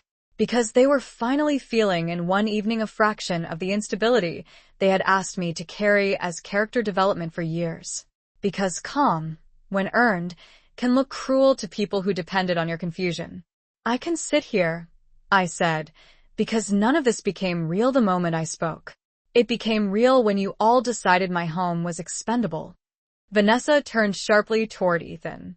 "You told me this was handled." There it was. Not grief. Not ethics. The first crack between beneficiaries. Ethan recoiled. It was handled until she went nuclear. I almost smiled at that. Nuclear. Another favorite family word for any boundary they could not domesticate. "I asked for a review," I said. "Your disaster is that someone said no in writing." My father's hand came down flat on the table. Not hard enough to startle the room, but hard enough to betray him. "This is still a family matter," he said. "And you will not continue humiliating us in public." The word humiliating moved through me with such familiar weight that for one brief second I was not 32 in a private dining room. I was 16 in a pressed dress being told not to sulk at Easter because Ethan had forgotten my gift, and I was old enough to be gracious. I was 23 being asked to skip a job interview dinner because Ethan was having a hard week and the family needed positivity. I was 28 smiling through a holiday toast after hearing my mother describe me as independent in that careful way she always did when she meant unsupported. Humiliating us. It had always been us, never me. The family was a shield as long as the damage moved in one direction. I leaned back in my chair and looked at my father with a clarity so clean it almost felt merciful. "You keep saying public," I said. But the only reason this is public is because you tied my home to a room full of vendors, guests, and contracts. He opened his mouth, but no sentence came. Not because he had none. Because none of them sounded respectable anymore. That was the difference now. Process had caught up with posture. Vanessa's mother reached for her water, took a measured sip, then asked the question everyone else was circling. Is the wedding tomorrow financially secure or not? No one answered immediately. Ethan looked at my father. My father looked at my mother. My mother looked at the candle in front of her as if elegance itself might rescue her from arithmetic. Finally, my father said, "There are temporary complications." Vanessa gave a short, disbelieving laugh that made several people at the table flinch. "Temporary complications," she repeated. "That is what you are calling this?" My mother turned to her with wounded gentleness, trying for solidarity now that control was failing. "Vanessa, sweetheart, we are doing everything we can." "With what money?" Vanessa asked. The room went still again. There it was. The naked question. No flowers around it. No soft focus language. Just money. My mother's eyes flashed toward me, and I recognized that look immediately. Not sorrow. Not regret. Resentment that the woman they had always counted on to protect the room had finally stopped. "Natalie," she said, and her voice had gone frighteningly soft, "if there is any love left in you for this family, you will help us end this conversation." I felt Margaret's letter in my bag like a second spine. If this letter has reached you at the wrong time, then someone has mistaken your love for surrender. I had read that sentence enough times by then that it no longer felt like memory. It felt like instruction. "No," I said. "What is ending this conversation is honesty. You just do not like what honesty sounds like when it is no longer under your control." Ethan stood up then, finally unable to remain seated inside the collapse. "Great," he snapped, looking from me to our parents and back again. "So that is it? You win? You wreck the rehearsal dinner, and now everybody gets to stare at us like we are criminals?" I looked up at him, at the loosened tie, the expensive cufflinks, the face flushed with the first heat of public consequence, and for the first time, I did not see my brother as the center of the family orbit. I saw him as what he had always really been. A grown man carried too long by borrowed absolution. "This is not about me winning," I said. "It is about you finally standing in a room where your comfort is not more important than my rights." His expression changed then. Just for a second. Not full understanding, but a fracture in the old certainty. Maybe he had never expected me to sound like that in front of witnesses. Maybe he had never expected the room to listen. Maybe for the first time in his life, he realized that the story of me as the difficult sister only worked as long as no one asked for specifics. At that exact moment, my phone buzzed inside my bag. Once. Then again. I already knew it was Jonathan before I checked, and something in me went very still. I drew the phone out, glanced at the screen, and read the message in one silent breath. Additional hold confirmed. Related vendor disbursement channels are now flagged. Use caution if approached. I lifted my eyes to the table, to the candles and pearls and tightened jaws and stunned relatives and polished misery, and understood that the night had not peaked. Not yet. The rehearsal dinner was only the first crack. The real fracture was still coming, and every person at that table could feel it now, even if only a few of us understood exactly where the floor was about to give way. The message from Jonathan changed the weight of the air around me before I even finished reading it. Additional hold confirmed. Related vendor disbursement channels are now flagged. Use caution if approached.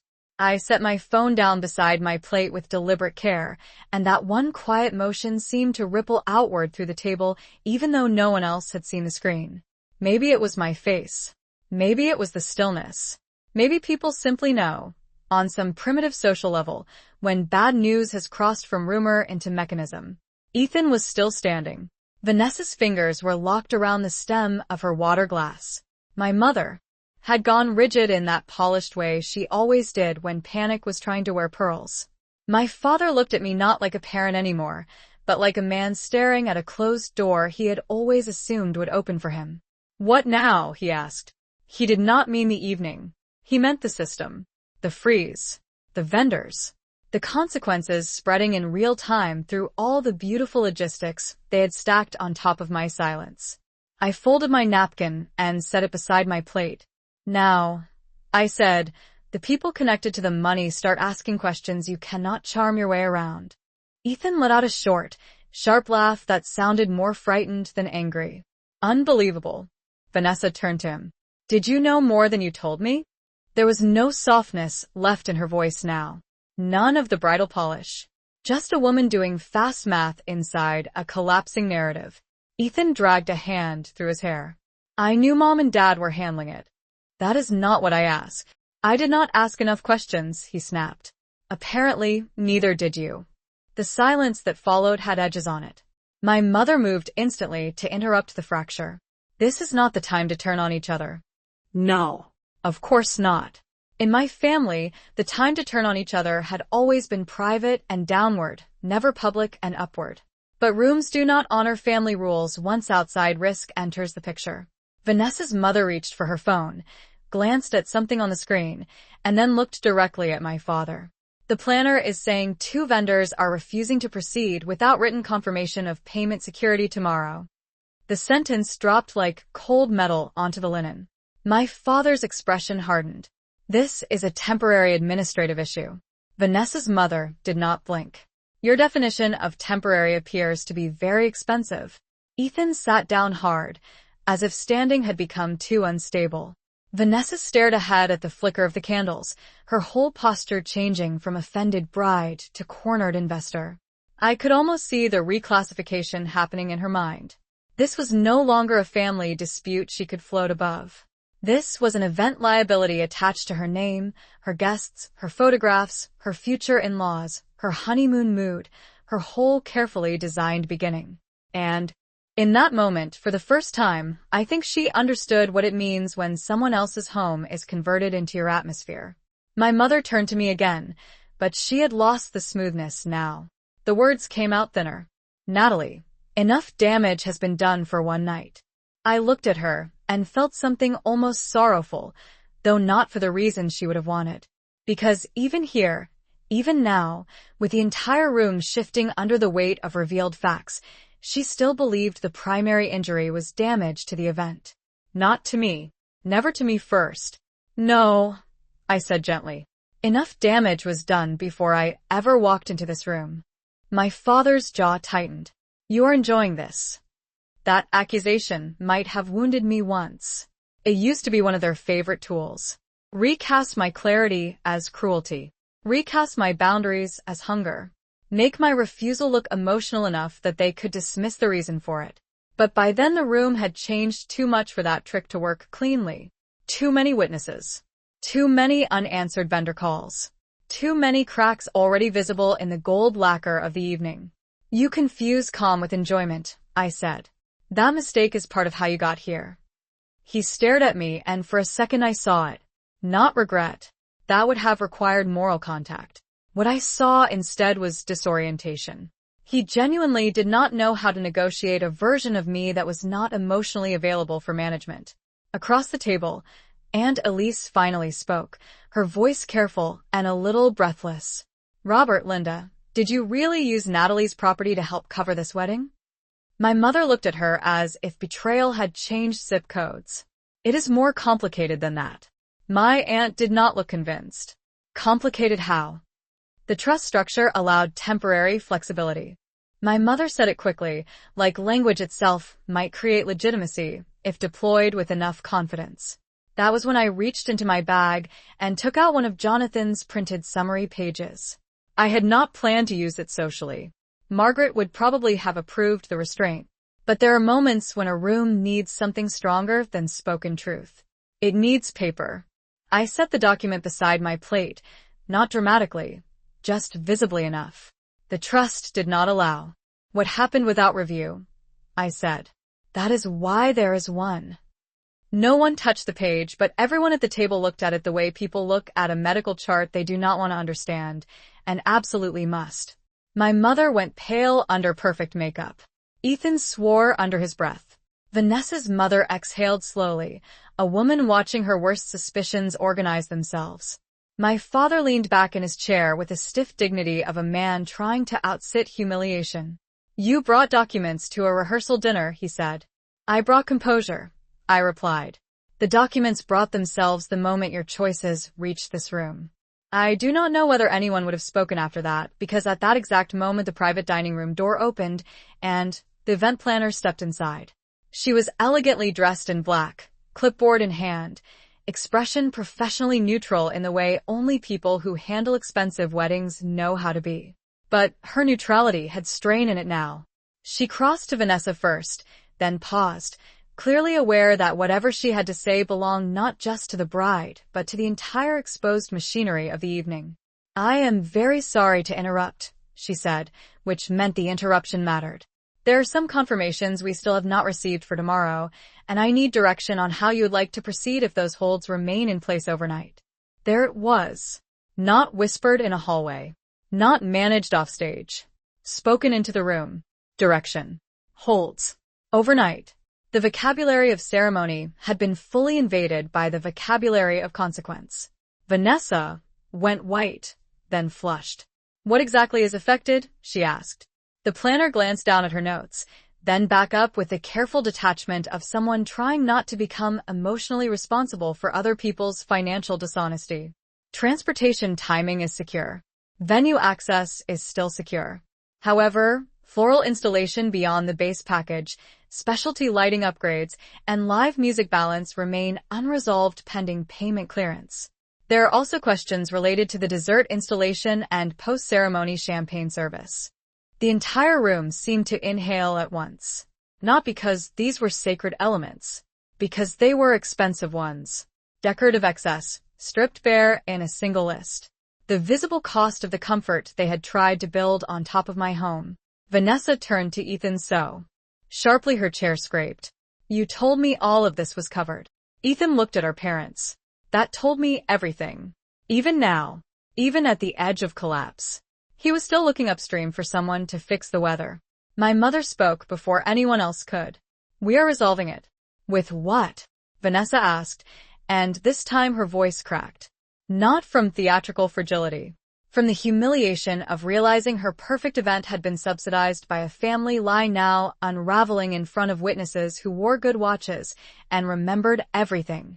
My father rose slowly from his chair. He turned to the planner with the solemnity of a man trying to recover command through posture alone. Please give us 10 minutes. She nodded, though the expression in her eyes said she knew 10 minutes could not solve a question that had finally become structural. When she left, the door closed softly behind her, but the room did not recover. It could not. The categories had changed. We were no longer discussing misunderstandings, hurt feelings, or family tension. We were discussing which luxuries survive when stolen money stops moving. My mother looked at me then with a fury so naked it almost startled me. Are you happy now? She whispered. I met her gaze and answered with the plainest truth I had. No. But I am done being the only one who feels what you do. That landed harder than anything else I had said all night. Maybe because it named the real arrangement. For years, my family had outsourced consequence to me. Their stress became my flexibility. Their embarrassment became my silence. Ethan's desires became my maturity test. My parents' image became my burden to protect. And now, under candlelight and social pressure, and the cooling remains of an expensive dinner no one could taste anymore, the costs had finally gone back to sender. Vanessa's mother stood. Not abruptly, decisively. I think my husband and I need to speak with our daughter privately, she said. That was the beginning of the split. Not dramatic. Not loud. Just a shift in alignment. Her family was moving into damage control, which meant my family was about to discover the difference between private manipulation and public fallout. Ethan looked stricken. My father looked angry enough to crack his own teeth. My mother looked as if the room itself had betrayed her. And I sat there with Margaret's letter in my bag, Jonathan's message still bright on my phone, and an almost eerie steadiness moving through me. Because the hidden lever had been pulled. The trust was frozen. The payments were flagged. The event was no longer protected by secrecy. And for the first time in my life, My family was being forced to stand inside the truth without using my silence as shelter.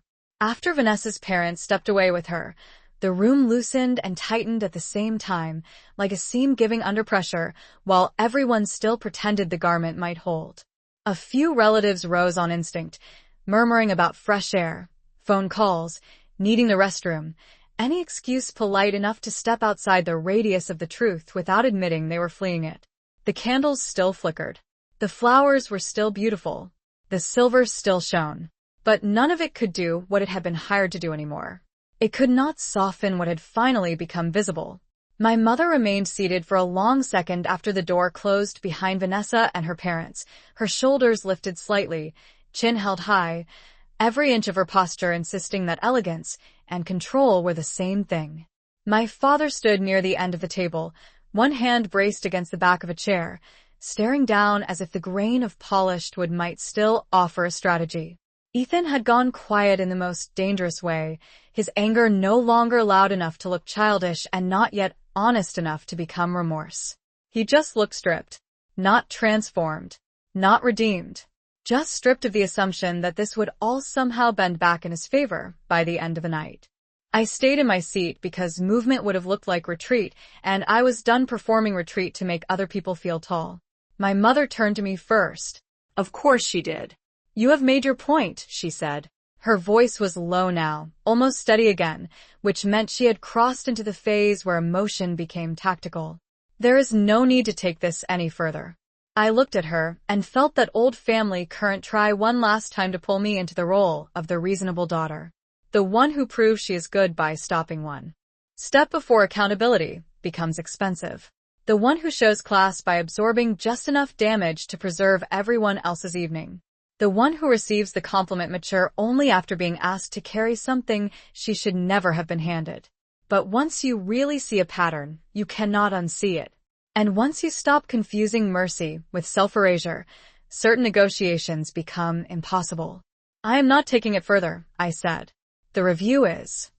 My father lifted his gaze then, and there was something different in it now. The anger was still there, but underneath it was fatigue. Maybe even fear. Not fear for me. Not fear of what they had done. Fear of the fact that systems existed beyond the house they had always ruled. You could still choose to de-escalate, he said. De-escalate. Another polished word. Another request that translated neatly into make this easier for us than it has been for you. No, I said. What I can choose is not to humiliate you more than the facts already have. That sentence changed something. Ethan looked up sharply. My mother narrowed her eyes. My father went still. They had expected either surrender or attack, because those were the only two versions of me that kept their worldview intact. The daughter who folded, or the daughter who overreacted. Calm boundaries with no appetite for spectacle confused them far more than fury ever could. What does that mean? Ethan asked. He sounded younger than he had all evening. I folded my hands in my lap and answered the question exactly as I meant it. It means I am not interested in destroying your wedding for sport. I am not interested in making speeches to guests, posting family business online, or dragging this through every room it could possibly stain. I am interested in stopping what was done to me, restoring what can be restored, and making sure none of you ever have access to this kind of control over my life again. He stared at me as if the answer had short-circuited a script he was still trying to use. So what? He said slowly. You are just going to let everything hang there? No, I said. I am going to let process do what process is for. My mother gave a thin, disbelieving laugh. Listen to yourself. You sound like a stranger. I held her gaze. No, I sound like someone you can no longer use family language on. That landed so cleanly, it almost made the room quieter. My Annalise, who had remained near the wall pretending to check her phone while hearing every word, lowered it slightly. My cousin looked openly stunned. My father sat down at last, not because he had regained composure, but because standing no longer gave him any. Tell us what you want, he said. It was the closest thing to surrender I had ever heard from him. Not an apology, not accountability, but an admission that the center of power had shifted enough that he needed terms.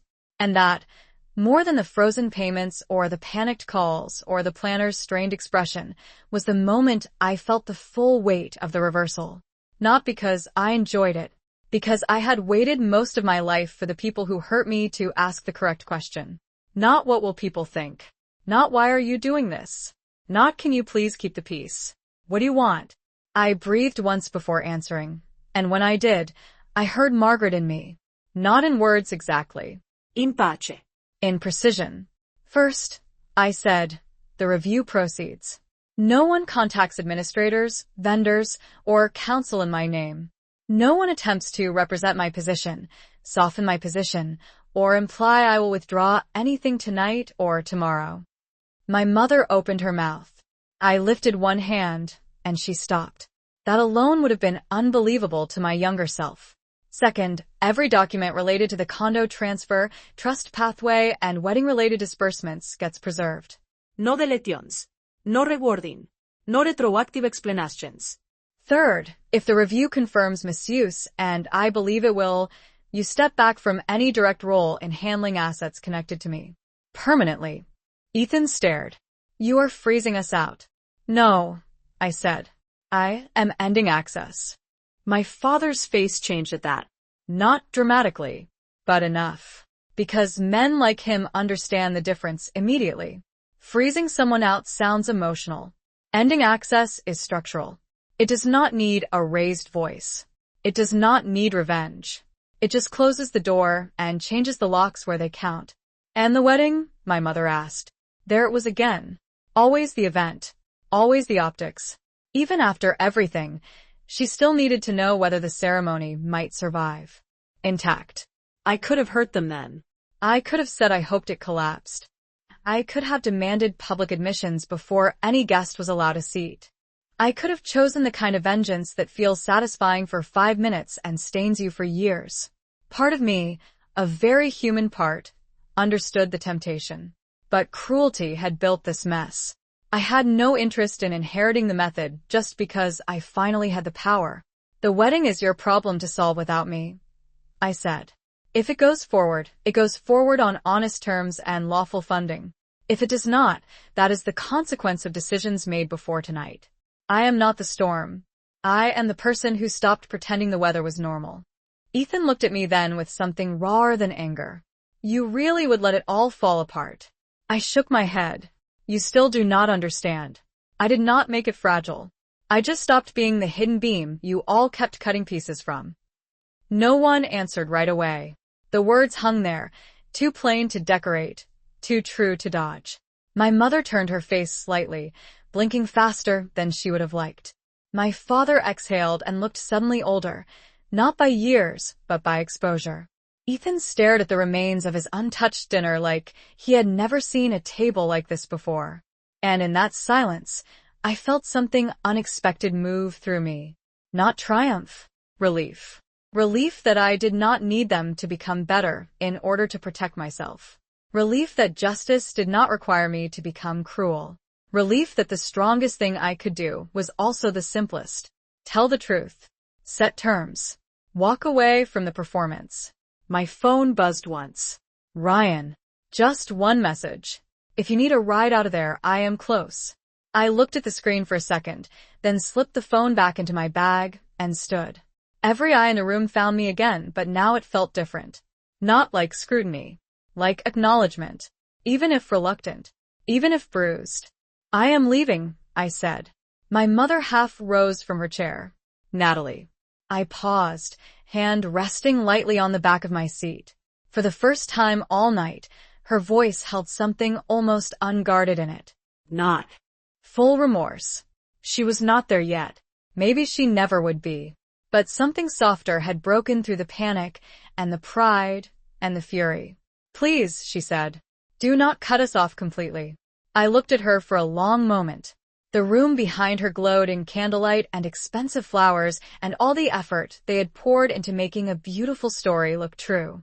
But I was done living inside stories that required me to disappear. That depends on what you do after tonight, I said. Not what you feel. Not what you say. What you do. Then I picked up my coat, took my bag, and walked toward the door with a steadiness that no longer felt performed. Behind me, no one called after me again. They understood, finally, that this was no longer a scene they could manage. It was a boundary. And boundaries do not argue. They simply remain. Ryan was waiting outside when I stepped into the night, hands in the pockets of a dark coat, shoulders relaxed in that steady way of his that always made the world feel less theatrical. He did not rush toward me. He did not flood the air with questions. He just looked at my face for one quiet second, read whatever he needed to read there, and opened the passenger door. That nearly undid me more than anything that had happened inside. Not because I was weak. Because gentleness feels almost unreal when you have just walked out of a room where everyone treated truth like vandalism. I got into the car, closed the door, and sat in silence while he pulled away from the curb. The city moved around us in soft bands of light, restaurant windows glowing gold against the dark, traffic signals changing over empty intersections, couples laughing on sidewalks completely untouched by the implosion of my family. For a few blocks neither of us spoke. Then Ryan glanced at me briefly and said, "Do you want comfort, or do you want quiet?" I looked out at the blur of passing storefronts and answered honestly, "Quiet first." He nodded once. That was the whole conversation for 10 minutes, and somehow it was more love than I had received in half my life. When we reached my building, he walked me to the elevator, kissed my forehead lightly, and said, "Call me if the silence turns loud." I smiled for the first time all day. That is a very specific kind of kindness. "I am learning your dialect," he said, and then he left me there with exactly the amount of care I could hold. Upstairs, the condo felt different again. Not contested now. Claimed. The rooms were still. The shelf by the window was still lit by the little lamp I always left on. My mug from that morning was still in the sink. Ordinary details. My life. Waiting where I had left it. I took off my heels, set my coat over a chair, and stood in the middle of the living room with my bag still on my shoulder, letting the reality of the night settle all the way through me. I had not screamed. I had not pleaded. I had not negotiated against myself in the name of family peace. I had told the truth, set terms, and walked out. For someone raised the way I was, that was not a small act. It was a generational one. The wedding did not happen the next day. That is the part people always expect me to tell with a certain kind of satisfaction, like a punchline I had spent 12 parts setting up. But the truth is quieter and, to me, more meaningful. It did not collapse in flames or scandal. It stalled under the weight of reality. By 9 in the morning, Jonathan confirmed that the review remained active, the holds remained in place, and additional scrutiny had widened around the transaction trail. By 10, Vanessa's parents had refused to put in their own money to rescue a ceremony attached to disputed funds. By 11, the venue agreed to postpone rather than proceed under uncertainty. Some deposits were lost. Some vendors walked. Some arrangements never made it out of their refrigerated rooms.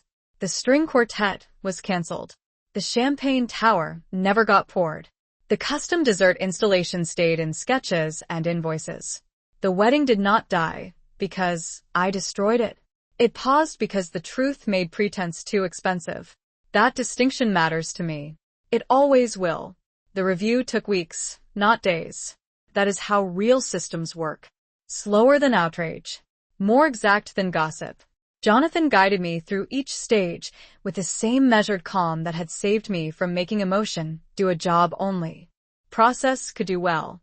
The findings were not dramatic in language, but they were devastating in implication. Improper beneficiary handling. Misapplied trust-linked value. Failure of direct notification. Pressure-based internal representation inconsistent with protected interest. No one from my family would ever phrase it that way, of course. They preferred words like misunderstanding, timing, pressure, emotion. But the review did not care what story made them feel least ashamed. It cared what happened. And what happened was enough. The condo transaction was halted from final effect. Restorative steps were ordered. Administrative control touching my protected interests was restructured. My parents lost direct handling authority over anything linked to me. Permanently. I remember sitting in Jonathan's office the day he summarized the final status, sunlight falling across the edge of his desk, his tone as level as ever, and feeling something almost larger than relief rise inside me. Vindication, yes, but not the loud kind. Not triumph. Something deeper. Recognition. The system had looked at the shape of what my family always called love and named it accurately. That mattered more than revenge ever could have. My parents reached out many times in the months that followed. At first, the messages were exactly what you would expect. Emotional, defensive, selectively remorseful. My mother wrote long emails about heartbreak and family fracture, each one somehow managing to center the pain of being exposed more than the pain of what she had done. My father sent shorter messages, mostly logistical at first, then eventually one that simply said, "I did not think it would go this far." I stared at that sentence for a long time, not because it moved me, because it explained almost everything. He had never imagined consequence with a full imagination. None of them had. Ethan took the longest to become real. For weeks he said almost nothing. Then one evening, months later, he called and asked if we could meet for coffee. Public place. Daytime. Neutral ground. I almost said no. But curiosity and closure are close cousins. We met at a cafe near the river on a cold Saturday afternoon, both of us wrapped in coats, our cups cooling between us while people typed on laptops nearby, and a child in a red knit hat kept dropping pieces of muffin on the floor. Ethan looked older. Not in the face. In the posture. Like someone had finally introduced him to the cost of being the center of a family without also teaching him how to carry it. "I did know enough to ask more questions," he said after a while, looking at the table instead of me. And I did not ask them because the answers would have interrupted what I wanted. It was the first honest sentence I had ever heard from him about anything that mattered. I did not rush to reward it. That was another lesson. Truth does not need to be overpraised just because it arrived late. "Yes," I said. He nodded once, swallowing hard. "I am sorry." I believed he meant it. Not perfectly. Not fully. But enough to let the sentence stand on its own feet without me holding it up. "We are not close now." That is another part people sometimes struggle to understand. They want stories like this to end with a photo, a holiday, a soft piano note over reconciliation. But healing is not the same thing as restoration. My brother and I speak occasionally. Carefully. Without illusion. Sometimes that is the most honest piece a family can earn. My parents are different. Or maybe more accurately, they're limited now by the fact that I no longer volunteer for the old arrangement. My mother eventually apologized in person, though even then she framed parts of it through stress and fear and wanting the best for everyone. I listened. I let her speak. Then I told her something she probably should have heard from me years earlier. Wanting the best for everyone cannot keep meaning taking from me first. She cried. I did not. That did not make me cold. It made me finished. My father never gave me the kind of apology movies teach people to expect. No grand confession. No elegant self-awareness. But he did sign what needed to be signed. He did step back where he was required to step back. He did stop trying to influence anything tied to my affairs. Sometimes action is the only apology power knows how to make. I accepted that and built the rest of my peace somewhere else. Ryan stayed. Quietly. Steadily. He never made my family trauma into proof of his importance. He did not try to rescue me from myself or perform sainthood around my wounds. He just remained what he had been from the beginning. Honest. Gentle. Present. About a year after the review concluded, he helped me move into a new place. Not because I had lost everything and needed saving. Because I chose a new start on my own terms, and he showed up with work gloves, coffee, and a playlist that made unpacking feel less like logistics and more like possibility. The new place is smaller than the old condo, but in some ways it feels larger because nothing in it carries the echo of being nearly taken. The light in the kitchen is softer in the mornings. There is a row of trees outside the bedroom window. In the spring, birds gather on the fire escape and make more noise than something so small should be able to make. I keep Margaret's letter in the top drawer of my desk now, folded carefully inside its envelope. Sometimes I take it out and read only the first line. If this letter has reached you at the wrong time, then someone has mistaken your love for surrender. I used to think the sentence was about my family. It was. But it was also about me. About the version of me that kept handing love over in forms that looked so much like permission. About the years I spent translating injury into maturity because I thought that was what strong women did. I know better now. Strength is not endless accommodation. It is not how quietly you can bleed while keeping the table beautiful. Strength is knowing the difference between kindness and access, between forgiveness and invitation, between family and ownership. My parents thought they took a condo from me. What they actually lost was the right to define my role in their lives. And once that was gone, once I stopped being the daughter who made their choices survivable, the entire system changed. That is the part one carry with me. Not the canceled flowers. Not the frozen payments. Not the postponed wedding. The deeper thing. The truer thing. The moment I finally understood that being underestimated is only dangerous if you stay within reach. After that, it becomes power.